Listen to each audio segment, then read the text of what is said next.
Instituto Bíblico del Aire, capacitando para el servicio eficaz.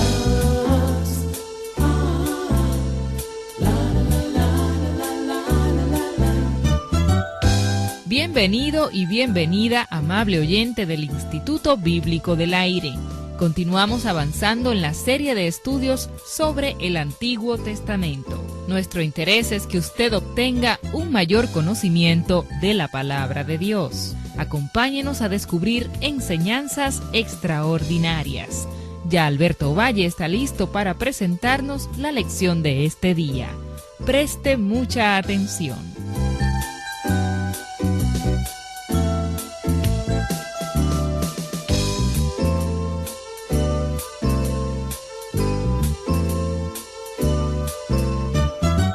Los libros de Primera y Segunda de Samuel, Primera y Segunda de Reyes y Primera y Segunda de Crónicas son conocidos como las Crónicas de los Reyes, libros históricos.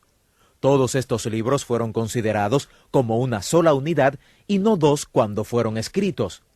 Este es el caso de Primera y Segunda de Reyes. Estos libros son llamados Primera y Segunda de Reyes porque nos hablan sobre los reyes de Israel. Como en Primera y Segunda de Samuel, el concepto principal a buscar aquí es el reino de Dios. Llegamos a entender este concepto tan importante del Nuevo Testamento cuando estudiamos la literatura de los reyes en el Antiguo Testamento.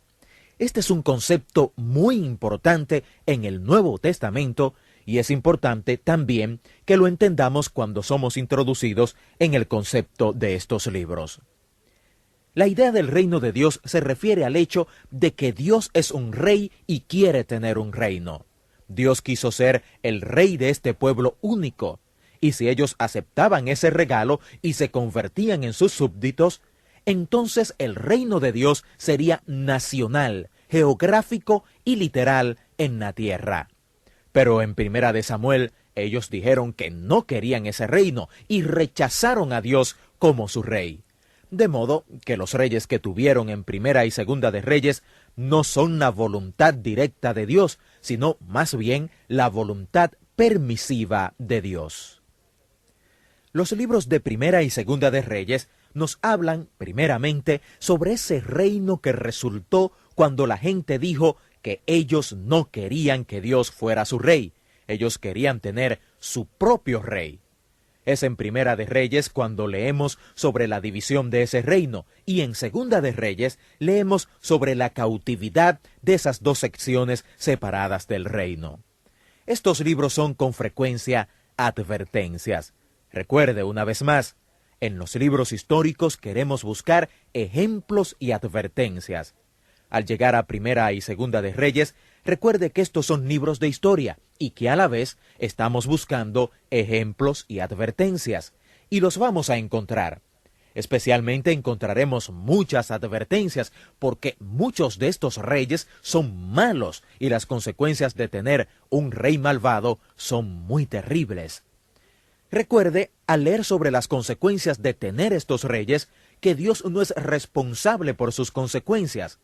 Estas vinieron porque los reyes eran malvados y la gente quiso esos reyes. El significado más importante de esos dos libros es que nos informan sobre la división, el colapso y el cautiverio de este reino. Se puede llamar a Primera y Segunda de Reyes el levantamiento y caída de la nación hebrea. Hay algunos versículos atemorizantes al llegar a Segunda de Reyes. En el capítulo 17, versículo 22, se lee sobre la cautividad asiria de la parte norte del reino. Los asirios conquistaron lo que se llamaba Israel, las 10 tribus que tenían su sede en el norte de Israel. Se los llevaron a Asiria y no se oyó de ellos nunca más. Ellos son considerados las tribus perdidas de Israel. Lo que usted realmente está leyendo es la extinción del reino del norte por medio de la cautividad asiria. Y al llegar a Segunda de Reyes, capítulo 25, leemos sobre la cautividad del reino del sur a manos de Nabucodonosor y los babilonios. Los cautivos que no son masacrados son llevados a Babilonia cuando Jerusalén cayó.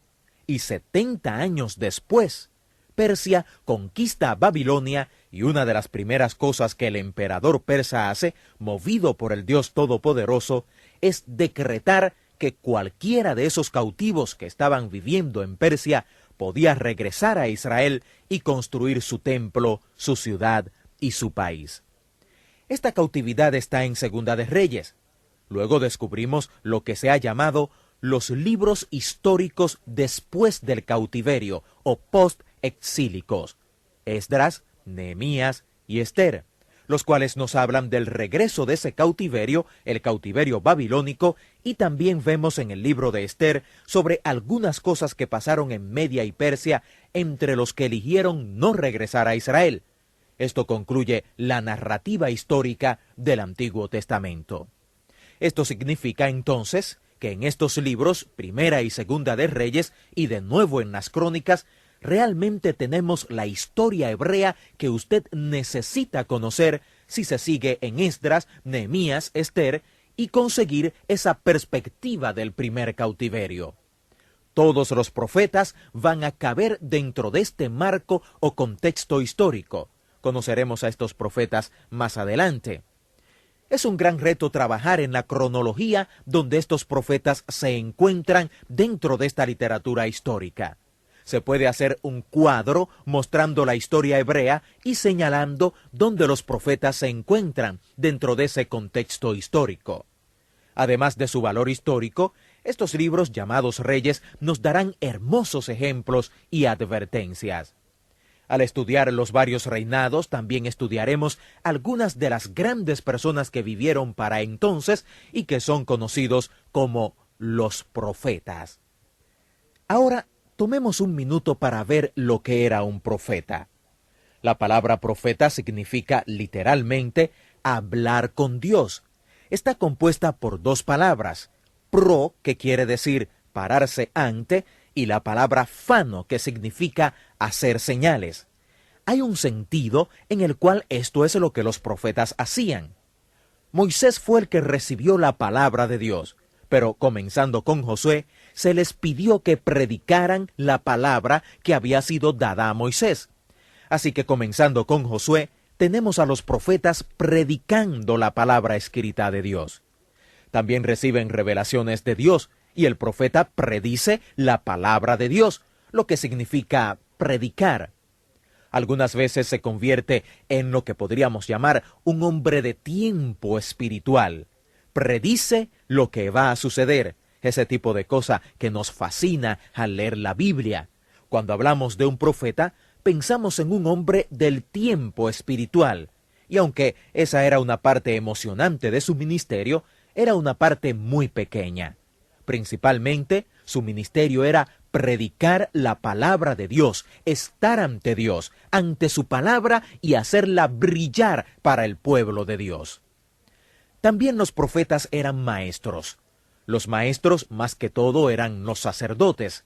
Los sacerdotes contestaban las preguntas del pueblo y les enseñaban las escrituras.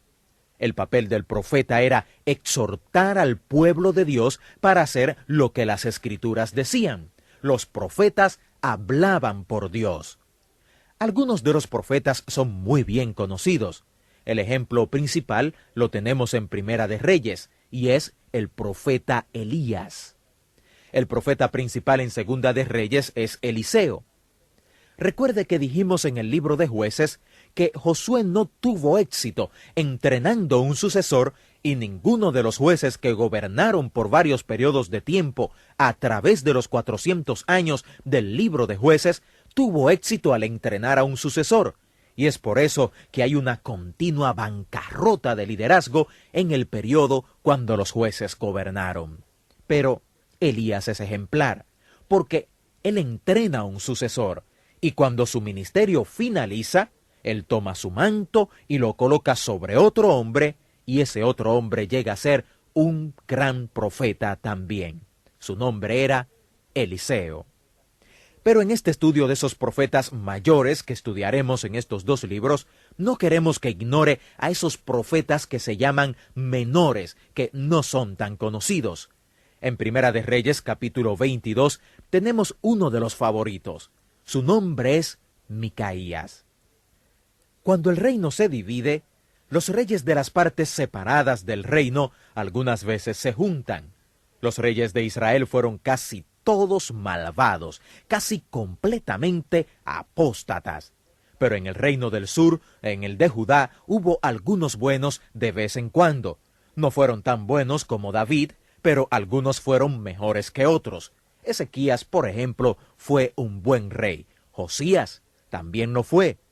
Si usted quiere memorizar todos los reyes de Israel, bueno, es un poco difícil recordar sus nombres y cuándo reinaron, pero se puede recordar cuáles fueron buenos y cuáles fueron malos. Todos en Israel fueron malos, y solo unos pocos en Judá fueron buenos. Es muy sencillo en realidad. Así que al concluir esta lección, permítame sugerirle como tarea que mientras va leyendo el libro de Reyes, vaya anotando también en una hoja cuáles reyes fueron buenos y cuáles reyes fueron malos, colocando en una columna los que pertenecieron al reino del norte o de Israel y los que pertenecieron al reino del sur o el reino de Judá. Recuerde que estos reyes son para nosotros ejemplos y advertencias.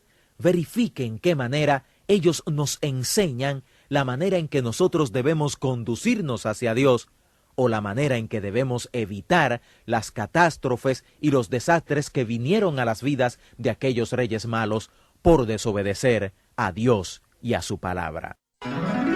Gracias por haber participado en esta clase del Instituto Bíblico del Aire. Solicite gratuitamente a vuelta de correos notas de esta interesante serie sobre el Antiguo Testamento. También nos gustaría saber en qué forma estos estudios son de utilidad para usted. Escríbanos al Instituto Bíblico del Aire, apartado 2805, Miami, Florida, 33265, Estados Unidos, o al correo electrónico iba@transmundial.org. Dios le bendiga y hasta nuestro próximo encuentro. Instituto Bíblico del Aire, capacitando para el servicio eficaz.